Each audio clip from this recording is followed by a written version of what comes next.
आज की क्लास में हम लोग ये न्यूमेरिकल देखेंगे। गेट का क्वेश्चन है ये।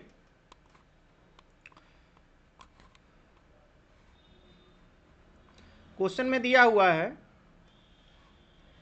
2 एमीटर्स हैं जो करंट मेजर करते हैं I1 I2, ठीक है।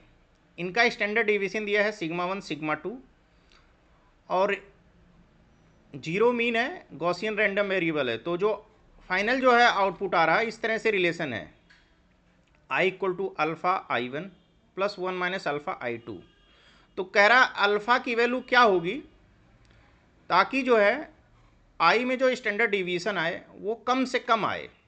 तो इसके लिए हमें स्टैंडर्ड डेविएशन और वेरिएंस की प्रॉपर्टी पता होनी चाहिए। देखिए मान लीजिए एज्यूम करिए y equal to A X plus B एक रिलेशन है। तो अगर इसमें वेरिएंस लिखोगे, ठीक है, तो वेरिएंस क्या होता है, इसकी अभी करंट वैल्यू ये आ गई और इसकी एवरेज वैल्यू ऑफ y, ठीक है, इसका स्क्वायर करिए, इसको कर देते हैं एस्टिमेशन। मतलब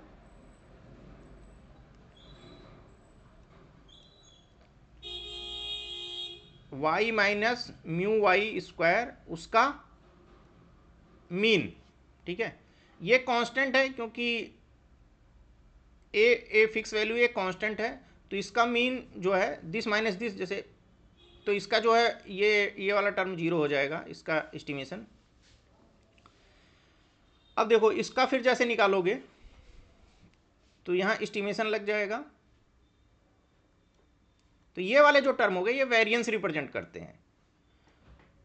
फार्मूले में मान लो इस पूरे करोगे तो बी स्क्वायर कॉन्स्टेंट है तो बाहर आ गया, तो एक्स माइनस एक्स की एवरेज वैल्यू म्यू एक्स, मतलब मान लो जी को मेजर कर रहे हो 9.8 होता है तो आपको मिला 9.1, 9.2, 10। तो ये जो रीडिंग्स आई हैं उनका मीन है ये, ठीक है। और ये अभी करंट रीडिंग है, तो मतलब जो करंट रीडिंग है वो मीन से कितना डेविएट कर रहा है तो वो ये दर्शाता है वेरिएंस आपका। तो एक तरह से प्रिसीजन का मेजरमेंट है, समझ गए। तो उसको हम स्क्वायर करके निकालते हैं, ठीक है। तो ये तरह से ई लगा देते हैं तो फिर आपका एस्टिमेशन हो गया। तो ई लगाने से आपका ये पता चल गया कि ये इसकी मीन वैल्यू कैलकुलेट हो रही है इस टर्म की। उसके बाद जो है तो ऐसे थोड़ा सा मोटा लिखा जाता है, ठीक है।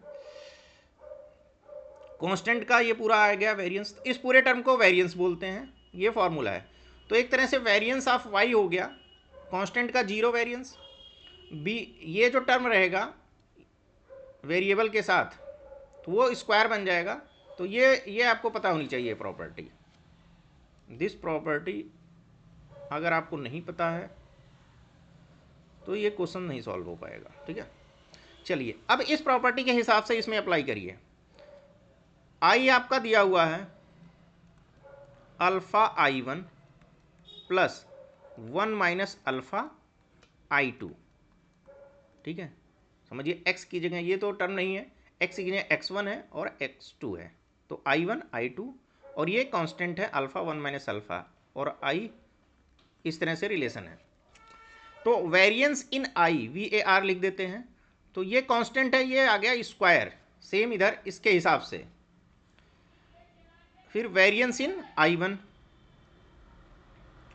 अगेन ये कांस्टेंट है तो इस पूरे का स्क्वायर हो गया और वेरिएंस इन I2। ओके, इतनी बात समझ में आई।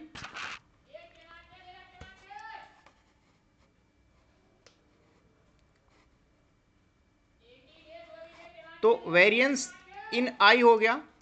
तो वेरिएंस ना दे करके इन्होंने दिया स्टैंडर्ड डेविएशन, तो स्टैंडर्ड डेविएशन का स्क्वायर कर दोगे तो ये वेरिएंस हो जाता है।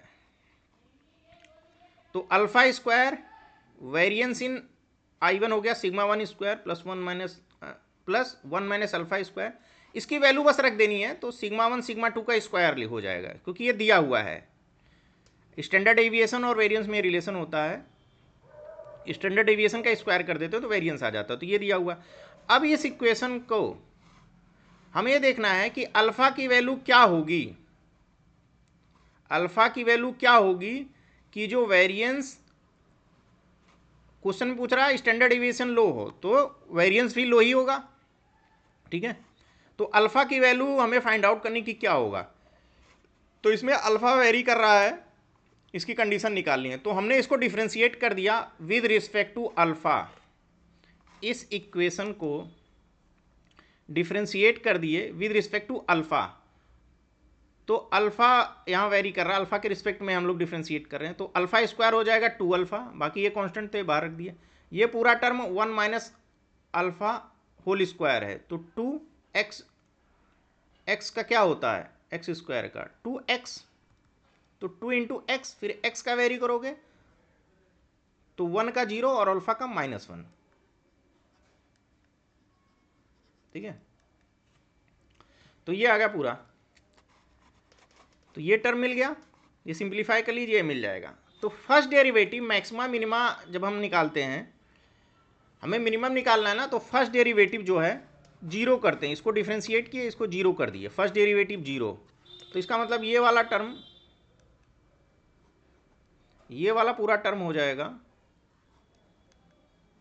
That is equal to zero. मतलब ये वाला टर्म हो गया equal to zero, first derivative zero.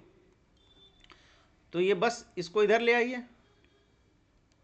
इसको ऐसे लिख सकते हैं रिवर्स ऑर्डर में, 2 alpha sigma 1 square minus 2 1 minus alpha sigma 2 square equal to first derivative zero. तो इसको उधर भेज दिए, इसको सिंप्लीफाई के लिए यहाँ से आपको अल्फा की वैल्यू निकालना है, कुछ नहीं सिंप्लीफिकेशन है, अल्फा की वैल्यू ध्यान से करिएगा। तो यहाँ आ गया ये फर्स्ट डेरिवेटिव जीरो की, तो अल्फा ये आ गया। अब इस पे मिनिमम भी हो सकता है, मैक्सिमम भी हो सकता है। तो हम सेकेंड डेरिवेटिव निकालेंगे। सेकेंड डेरिवेटिव कितना है, जिसका जो फर्स्ट डेरिवेटिव था ये, उसको फिर डिफ्रेंशिएट करो। तो हो गया del square upon del square किसका, वेरिएंस आई का एक्सप्रेशन। तो दो बार डेरिवेट करना है, तो पहला वाला जो डेरिवेशन हो चुका है डेरिवेटिव एक्सप्रेशन, इसको फिर डिफ्रेंशिएट करो। तो इसको डिफ्रेंशिएट करोगे तो देखिए क्या आएगा, ये आ गया 2 अल्फा का हो जाएगा 2, और यहाँ 1 माइनस अल्फा। तो इस वाले टर्म को करोगे तो यहाँ बचेगा ये 0, यहाँ -1। तो इस तरह से ये आ गया। अब देखिए किसी भी संख्या का स्क्वायर जो है हमेशा पॉजिटिव होता है, तो ये पूरा टर्म इसलिए पॉजिटिव हो गया, ये पूरा टर्म पॉजिटिव है, हमेशा पॉजिटिव। अगर सेकेंड डिफरेंशिएशन ग्रेटर देन और इक्वल टू 0 पॉजिटिव है, ठीक है,